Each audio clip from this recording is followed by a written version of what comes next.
ngayong gabi. Paano kaya haharapin ni Jordel ang kanyang maagang pagbubuntis? I couldn't even find tears. I was hurting. I couldn't believe if it was really true. Paano kaya haharapin ng mag-asawang ito ang suspect sa pagpatay sa kanilang anak? Umakap siya sa akin, sabi niya sa akin, patawarin niyo po ako sa aking ginawa sa anak niyo. Paano kaya magagamot ang batang ito na tinamaan ng sumpak ng kanyang sariling ama? Tunghayan ang kanilang kwento sa Stay Strong! Tampok sa The 700 Club Asia. Susunod na.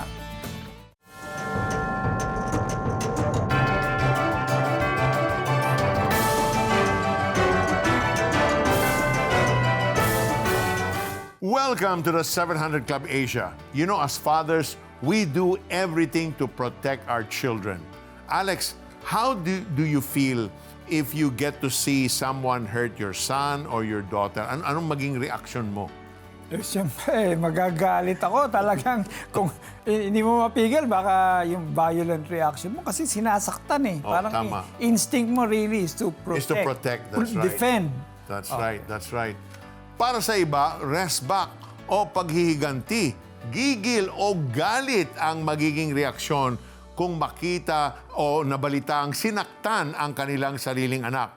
Pero how much more kung ni-rape at pinatay ang iyong anak? Aba, ibang usapan na yon, Peter. Ganyan ang nangyari sa mag-asawang ito. Ano kaya ang kanilang ginawa? Let's watch this.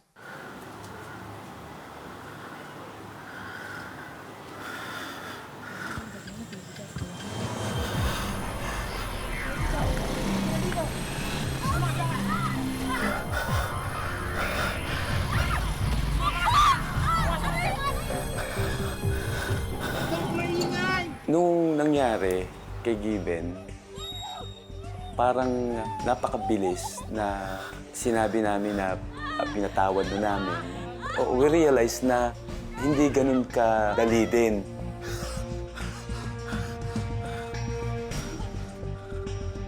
Minsan, iniisip namin hanggang kailan pa ba talaga ito matatapos.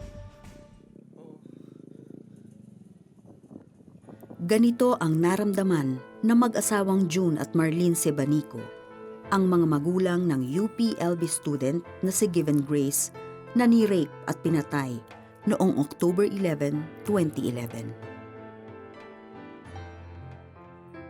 Para sa kanila, isa itong napakatinding bangungot, ngunit sa isang iglap ay tatambad sa kanila na ito pala ang katotohanan.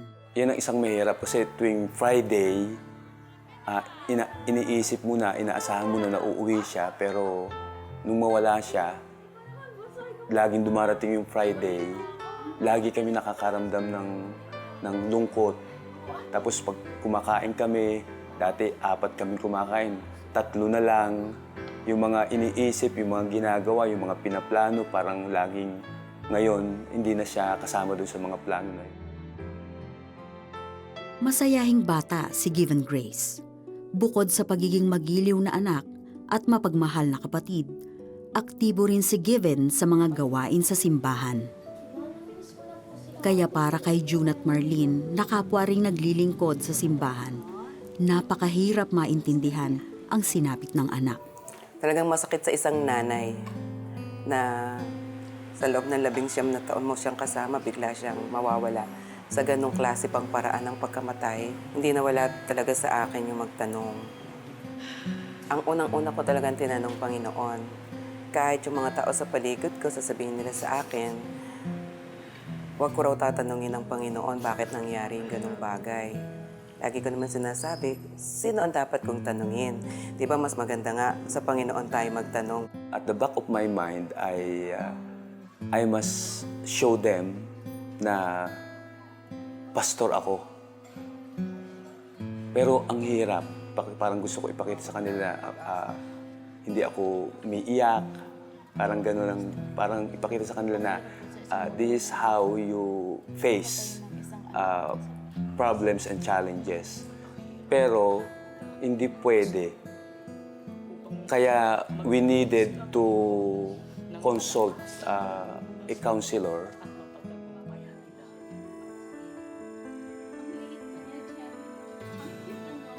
Sa kabila ng pighati, pinili ng pamilya na manatiling nakasandig sa katapatan ng Panginoon at hingin ang kapanatagan at lakas ng loob na patawarin ang mga lumapastangan sa kanilang anak.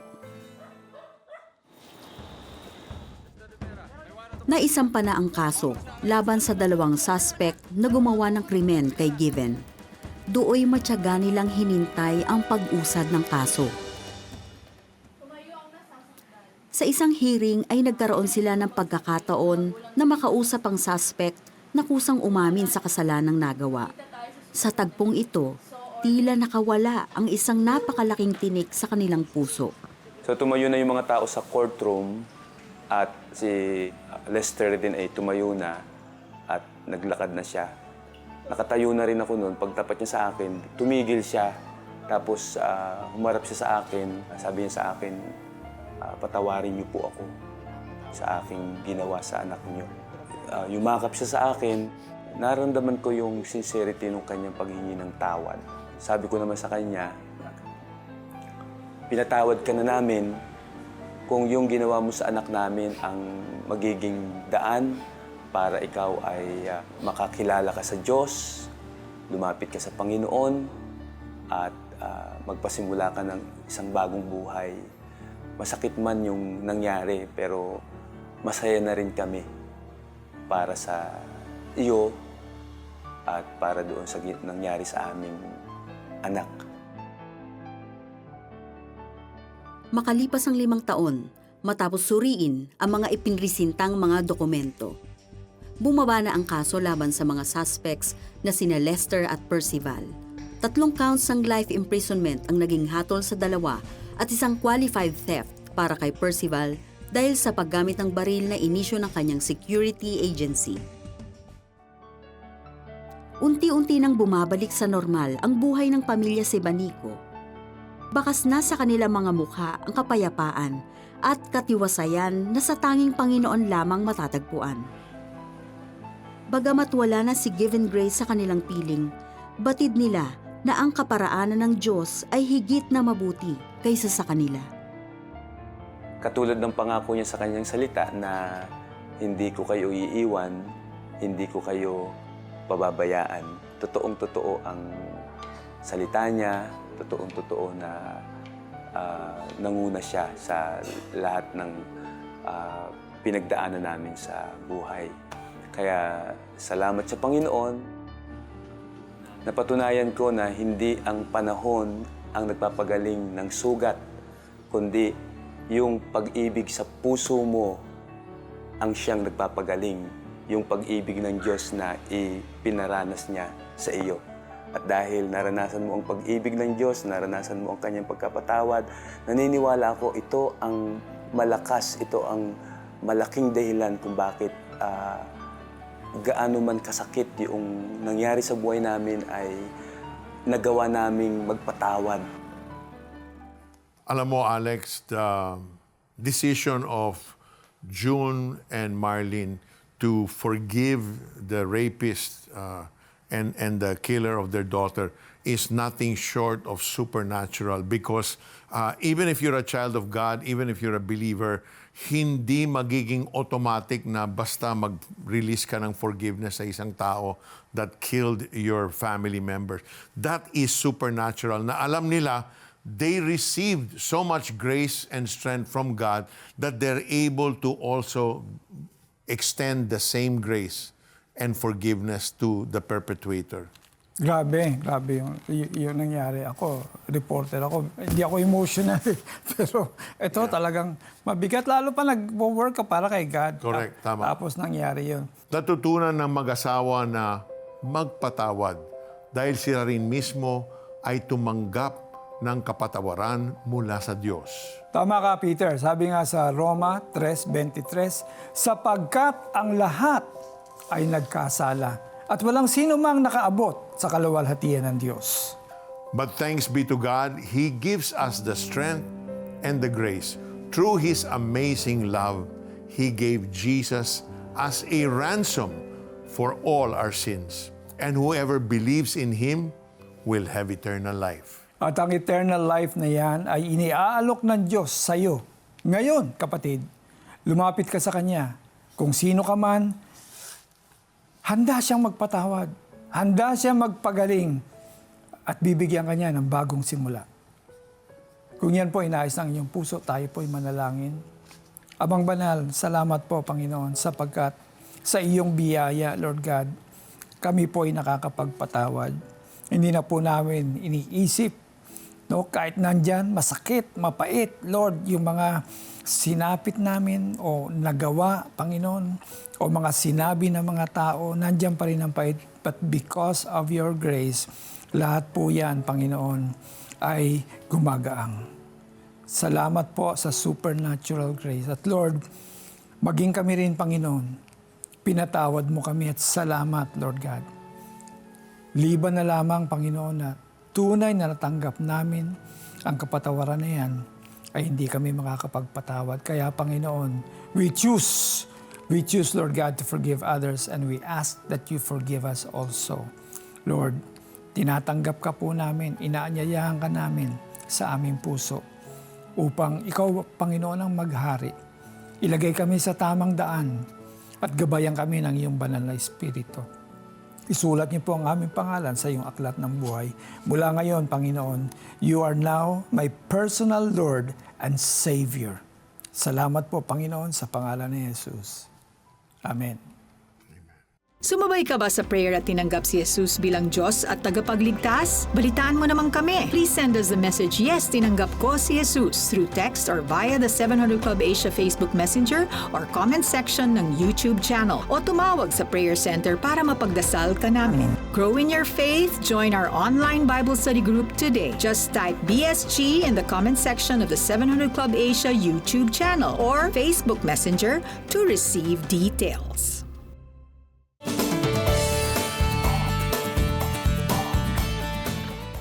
Hindi mapigilang maluha ni Diana tuwing naiisip niya ang kalagayan ng kanyang anak na si Viana. Ipinanganak kasi siyang may bingot o cleft lip and palate. Kuan na mo is wala mi kwarta. Unsaon na mo pagpaadtog kuan pa karang operation niya. Nang malaman ng Operation Blessing ang kalagayan ni Viana, naoperahan siya ng libre at ngayon hindi na matago ang saya sa mga ngiti ni Viana. Pasalamat jud mi sa inyo sa inyong malumong kasing-kasing. Because of your generosity, Viana can now smile and face her future with confidence. Marami pang bata naghihintay ng operasyong magbabago ng kanilang buhay. Your gift can help provide life-changing surgeries that families can never afford. Partner with CBN Asia today, and together let's bring God's love and healing to even more children and families. To send your donations, scan the CBN Asia QR code or call the numbers on your screen. God bless you.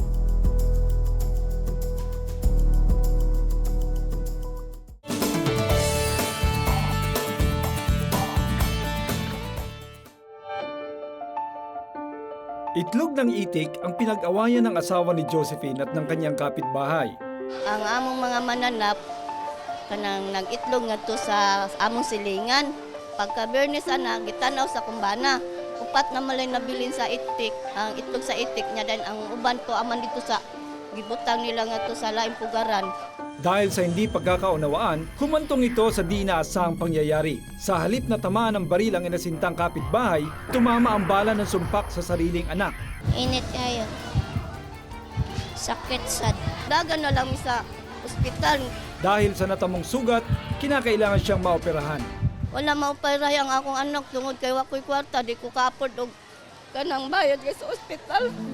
Kay ipangayuan man ko nila sa Smilaw kanang rumba. Operating daan, operating room sa Smil na daan niya. Wa pay labot sa doktor nga mo opera o kanang mo bayad mo index kay sa anesthesia. Nya den tambal. Ya, plus gamit pa kuno sa opera. Ya, plus sa doktor.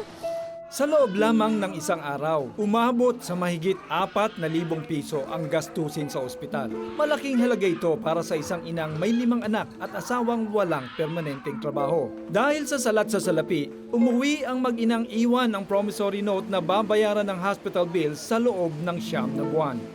Habang nalalagay sa peligro ang sitwasyon, nabalitaan ng pamilya na parating ang Operation Blessing sa kanilang karating barangay. Kahit na 4 na sakay sa jeep, mahabang pila at mainit na panahon, tiniis ng mag-ina ang lahat sa pag-asang matulungan ang bata. Di naman sila binigo ng Operation Blessing. Narito po tayo ngayon sa loob ng Umapad Health Center kung saan nandito po tayo sa isang kwarto na kinonvert sa isang mini surgical clinic upang dito po gawin ang surgical procedure ni Jean Byron, ang batang natamaan po ng pellet ng shotgun. Ano ho ang posibleng panganib o danger kung ito po ipababayaan na lang? Ang pwedeng komplikasyon nito ay infection, at saka kung na-lodge yung foreign body na malalim, pwede siyang pumunta sa loob. Maliban sa impeksyon, may isa pang nakikitang dahilan si Doc Fatima kung hindi ito agarang maoperahan. Lalaki ng lalaki, parang nagkakaroon siya ng tumor or cyst around that area. Kasi nga, ang natural course, yung defensive mechanism ng body is for it to encapsulate yung any foreign object. Sa tulong ng Philippine Academy of Dermatologic Surgery Foundation Incorporated of HAVSP, isinagawa ang operasyon. Habang isinasagawa ang medical procedure, naramdaman ko ang takot ng ina habang pinapanood ang mahapding sitwasyon ng anak. At matapos ang mahigit 30 minuto, Tapos na po ba yung operation natin? Yeah, actually, yung kinuha lang namin, yung mga talagang yung nasasalat. Kasi yung iba, parang mga scars na lang. Kaya rin siya medyo nakabukol din dahil nag-react yung dating pwedeng lumabas na siya. Normally, kung ito ay gagawin sa isang private procedure, sa isang private hospital, magkano po dapat ang ginastos nito? Siguro mga 20,000, ganyan. Depende rin sa dami. dahil libre ang doctor's fee, umaapaw sa pasasalamat si Josephine.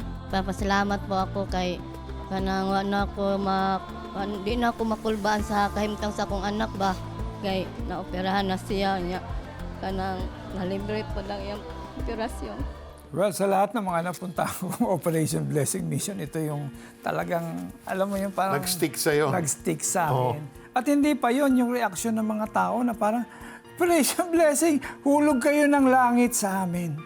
Yun po ang ginagawa ng Operation Blessing. Kaya marami pang katulad ng pamilya ni Josephine ang pwede po nating matulungan at mapalakas ang kanilang pananampalataya sa ating Panginoon. With your monthly giving to CBN Asia, we can help more. That's right. Ang isang week-long mobile medical clinic na ginagawa ng Operation Blessing ay nagkakahalaga ng 1.3 million pesos. It can cater to 1,500 or 2,000 patients for the whole week. When you divide the numbers, Pastor Alex, it's not much. Pero malaki man ang halaga, Peter, kayang-kaya ito kapag nagkakaisa tayo sa pagbibigay at pagtutulungan to be a blessing. Mula pa po noong 1996 nang itatag ang Operation Blessing sa Pilipinas, non-stop po tayong nagbibigay ng tulong sa iba't ibang panig po ng ating bansa.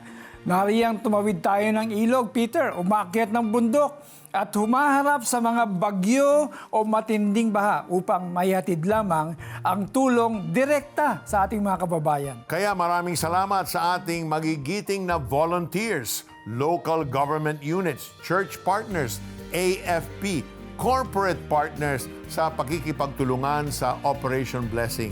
At sa inyo rin, our faithful partner supporters and donors.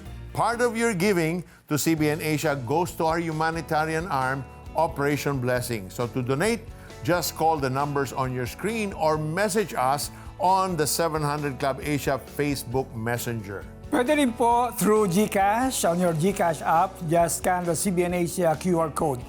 God bless your generosity. Samantala, sa susunod nating kwento, paano kaya mag-stay strong si Jordel nang malaman niyang maaga siyang nabuntis? Ano kaya ang kanyang pipiliin? Magpakasal sa lalaking nakabuntis sa kanya? Maging single mom? O magpa-abort? Ito ang kanyang mahirap na desisyon. Sa edad na 18, tila nasa rurok na si Jordel ng mundo. Panganay at unika iha ng isang kilalang pamilya sa Bacolod. Naging masipag siya sa eskwelahan, corps commander at manunulat pa para sa pahayagan ng eskwelahan at natamo ang katanyagan. I had a lot of confidence. I had a lot of dreams for myself. Ipinanganak sa isang Kristiyanong tahanan.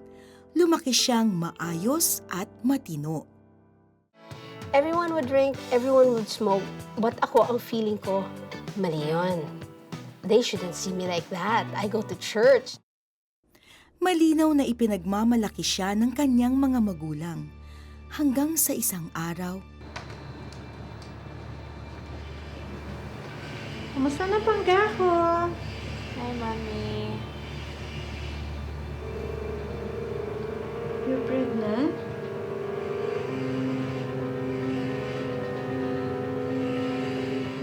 At that time, I couldn't even find tears. At that time, I was hurting. I couldn't believe if it was really true. The Lord will see us through. We'll always be here for you and I. We love you.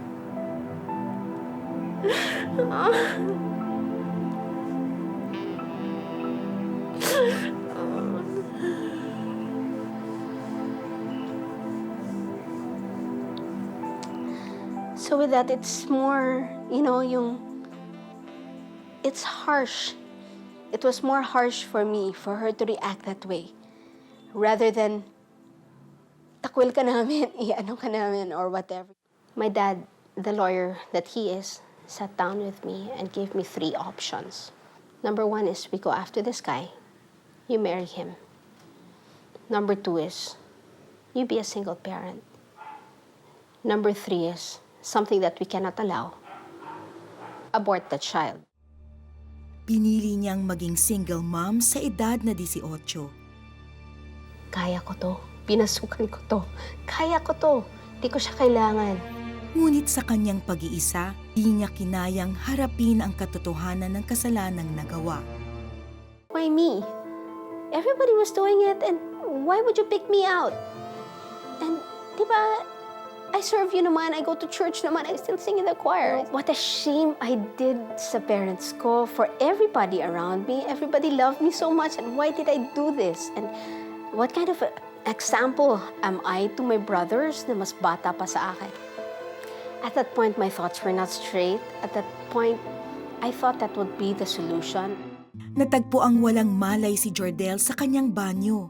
Nang makarecover sa tangkang pagpapakamatay, pinili niyang tumungo sa Maynila upang maiwasan ang karagdagang kahihiyan. And my mom especially would tell me, find your strength in the Lord. I would get my Bible, I would read verses, but it's not really speaking to me. Sa kanyang madilim na kalagayan, natagpuan niya ang Panginoong Diyos. Ito'y sa pamamagitan ng isang programa. And when I watched it, the words just spoke to me. And when I called, this counselor spoke to me and told me that the Lord will never leave me nor forsake me. Natutunang patawarin ni Jordel ang kanyang sarili at isuko ang lahat ng hinanakit sa kanyang puso. Sa pamamagitan din ng 700 Club, nakahanap siya ng isang simbahan na makakatulong sa kanyang pagbabagong buhay. Little by little, it was revealed to me that the Lord allowed these things to happen just to break me, just to mold me. Nabigyang pag-asa si Jordel na palakihin ang kanyang anak mag-isa sa pamamagitan ng kalakasang nagmumula kay Kristo. Ngunit may magandang plano ang Diyos sa kanya. Nakatagpo si Jordel ng lalaking tunay na magmamahal sa kanya at ng kanyang anak. Ikinasal si Jordel sa unang pagkakataon. Okay lang? Whatever bad, whatever, nightmare that would happen, He would turn it into a beautiful dream. Ang buhay ni Jordel ay isang malinaw na halimbawa ng talatang nakasaad sa Biblia.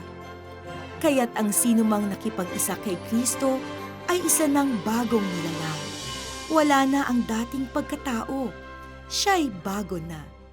You know, Alex, the easy way out to cover shame, sin, and guilt is to, sige na, let's abort. But Jordel chose the right path with the help and support of her family and the decision of the Holy Spirit in her life. So yun talaga, matapang siya sa pagharap. Sa ngayon, ang mag-asawang Sunny at Jordel po ay naninirahan sa Amerika.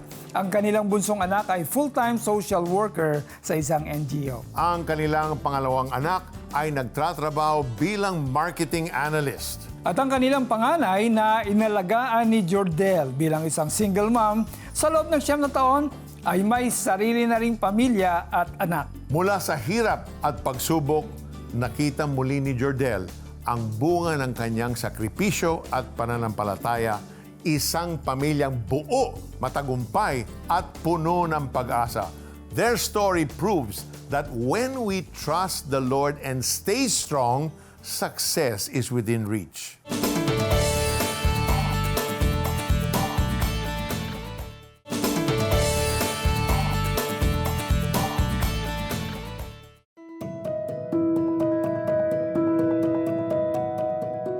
Welcome to Push Pilipinas, where we pray for your prayer requests and join you in thanking and praising the Lord for all your answered prayers. Tulad nitong answered prayer mula kay Catalina. Way back in 2016, I was diagnosed with stage 3 colon cancer. God is good, I am now cancer-free. Praise God! Ito naman ang Thanksgiving ni Salvacion. During COVID, I started giving to Operation Blessing. The Bible says that when you give to God's work, He blesses you abundantly. And it's true. Since I started, I never stopped giving, and God's blessings continue to overflow. Even through the challenges, He provides and helps my family. Thank you, Lord, for all your blessings and for the chance to share them with others. Ayan, thank you, Salvacion, for your generosity. God bless you more and more. Another praise report galing kay Mika. Noong December 2025, bilang isang single mother, ako ay nasaktan, inapi at pinalayas ng aking anak at manugang. Wala akong makain at muntik na akong mawalan ng pag-asa.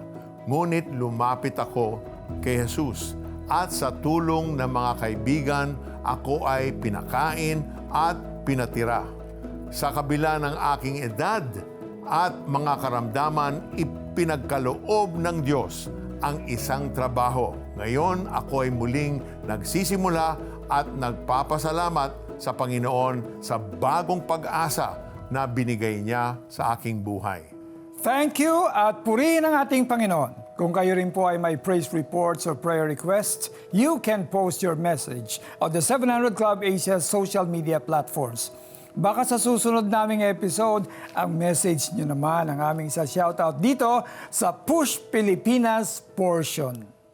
Anumang pagsubok ang dumating, huwag tayong mawalan ng pag-asa. Sa halip, let us stay strong and trust the Lord. Tama, ang Diyos ang ating lakas at sandigan. Ito ang kanyang pangako. Ako isa sa iyo, huwag kang matakot. Ako ang iyong Diyos, hindi ka dapat mangamba. Palalakasin kita at tutulungan, iingatan at ililigtas. Thank you, Lord. At dito nagtatapos ang ating maikling kwentuhan. Stories of hope, faith, and love. God bless you more and more. See you next time. In the stories we're featuring today, we will see how God fought for 3 families against wrong relationships, hopelessness, and destruction. Alam ko nasasaktan ko ang Panginoon sa ginagawa ko, pero hirap din akong kumawala sa bondage ng kasalanan. Sobrang malungkot po kasi yung kayamanan ko na kompletong pamilya po na yun po yung nawala.